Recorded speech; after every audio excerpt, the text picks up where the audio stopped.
Sunitha from Chakunta.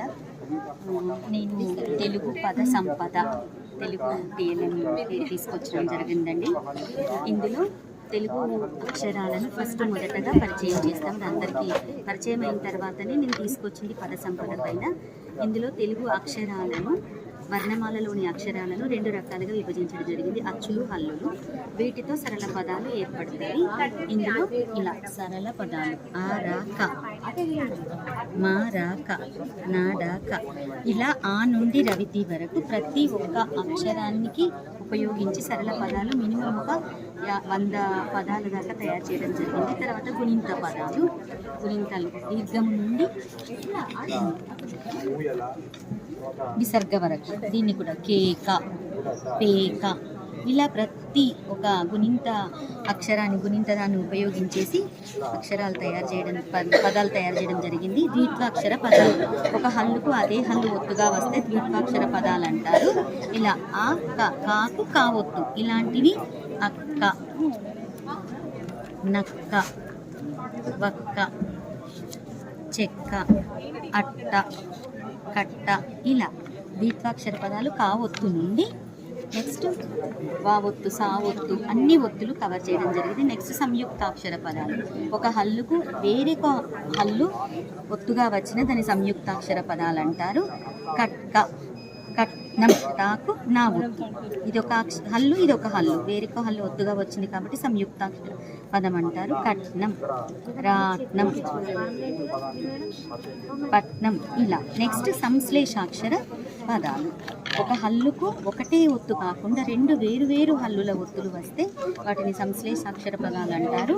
అస్త్రం, సాకు ఒక హల్లుకి తావొత్తు రావొత్తు 2 హల్లుల ఒత్తులు ఉన్నాయి, అలాంటి పదాలు అస్త్రం, దస్త్రం, శస్త్రం, శాస్త్రం, ఇలా. ఈ పుస్తకాన్ని మనము సింగిల్ టీచర్ స్కూళ్ళల్లో కానీ డబుల్ టీచర్ స్కూళ్ళల్లో కానీ ఒక వర్క్ మీద ఉన్నప్పుడు ఒక టీచర్ లీవ్ పెట్టినప్పుడు పిల్లవాళ్ళకి ఇది ఇచ్చేస్తే దాదాపుగా ఒక 350 నుండి 400 పదాలు ఇందులో కవర్ అయినాయండి. పిల్లలు ఆడుకుంటారు, నేర్చుకుంటారు. దీనినే పిల్లలకు ఆటపాటలు అంటే చాలా ఇష్టము. నేను ఈ పదాలను 25 వాడు పదాన్ని చెప్పు అనే ఒక గేమ్ ద్వారా ఆట ద్వారా ఇంట్రడ్యూస్ చేశాను. ఇది డైస్తో ఆడతారు. డైస్ వేయాలి, 1 రాగానే ఇక్కడికి వచ్చేస్తాడు. ఇతని టర్న్, 4 పిల్లలు ఆడొచ్చు. ఇది చదవాలి ఆ ఆట. ఇది చదివితే మళ్ళీ ఇతనికి మళ్ళీ చాయిస్, మళ్ళీ 4 వెళ్తాడు. ఎక్కడి దాకానైతే చదువుతాడో అక్కడ దాకా ఇతను డైస్ వేస్తూనే ఉంటాడు. ఒకవేళ ఇది చదవలేకపోతే ఇక్కడ ఆగిపోయి నెక్స్ట్ అతను టర్న్ తీసుకుంటాడు. వీడు రాలేదనుకోండి, ఫస్ట్ దానికి ఆగిపోయింది అనుకోండి, వాళ్ళు ముందెళ్తున్నారు, నేను ముందు ఇదంతా తిరిగేసి ఇల్లు చేరాలి, నేను గెలవాలి అని దాంతో గుణించుకుంటూ చదవడము, సరళ పదాలు అక్షరాలను చూసుకుంటూ చదవడం నేర్చుకుంటాడు. అట్లనే ఇది కూడా కైలాసం అండి. నేను ఒక లైబ్రరీ నుండి ఒక బుక్ ఒకటి తీసుకున్నాను. అది పేస్ట్ చేసేసి ఇందులో వచ్చేటువంటి సరళ పదాలను గుణింత పదాలను ద్విత్వాక్షరాలను సంయుక్తాక్షరాలను తీసుకున్నాను. ఇది కూడా డైస్ని ఉపయోగించి. ఫర్ ఎగ్జాంపుల్ 5 పడింది, ఇక్కడ ఫస్ట్ ఉంటాడు 5, ఇక్కడ నువ్వు దూరు. ఒకవేళ ఇది చదవలేదనుకోండి వాడు ఇక్కడే ఉంటాడు. ఇలా చదువుకుంటూ వెళ్తే రోకలి, ఇక్కడ నిచ్చెన ఉంది, ఈ నిచ్చెన ఎక్కిస్తాడు. ఇది ఎక్కిన తర్వాత ఇక్కడ ఉన్నటువంటి పదం చదివిండు అనుకోండి, వాడికి మళ్ళొక ఛాన్స్ వస్తుంది, ఇది వేసుకుంటూ వెళ్తాడు. ఒకవేళ ఇది చదవలేదనుకోండి వెంటనే వాడికి పనిష్మెంట్ ఇవ్వబడుతుంది, వెంటనే పాము మింగి మళ్ళీ ఇక్కడికి వచ్చేస్తాడు. అలా ఇది. దీని తర్వాత నేను దీనికి అనుబంధంగా మనం ఎంతవరకు నేర్చుకున్నాడో చెక్ చేయడానికి, ఫర్ ఎగ్జాంపుల్ నేను ఒకటి కంజరా లేకుంటే తబలా చేయమని అనుకోండి, ఇక్కడ నుండి తా నుండి బా లా తీసుకొచ్చేస్తాడు. నెక్స్ట్ ల రామ అనుకోండి, రా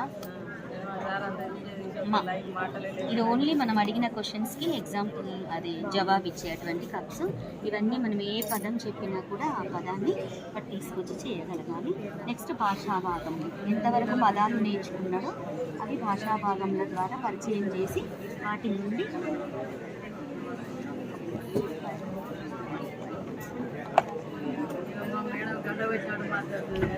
భాషాభాగంలో నామవాచకాలు పేరును తెలిపేది, సర్వనామాలు పేరుకు బదులుగా, క్రియా పని, విశేషణం నామవాచకాల యొక్క గుణాన్ని, అవ్యయం లింగ వచన విభక్తులలోని మార్పు చెందనివి అవి అలా చెప్పేసి దాని నుండి అతను డివైడ్ చేసుకుంటూ ఇందులో సరళ పదాలు, ద్విత్వాక్షరాలు, గుణింతాలు, సంశ్లేషాలు అన్నీ ఉన్నాయి. వాడి గుర్తు పట్టేసి ఒక వాక్యాన్ని తయారు చేయాలి. ఇలా పదముల నుండి వాక్యముల దాకా పద సంపదను డెవలప్ చేయొచ్చు అనే కాన్సెప్ట్తో నేను దీనికి తీసుకొచ్చాను. Thank you.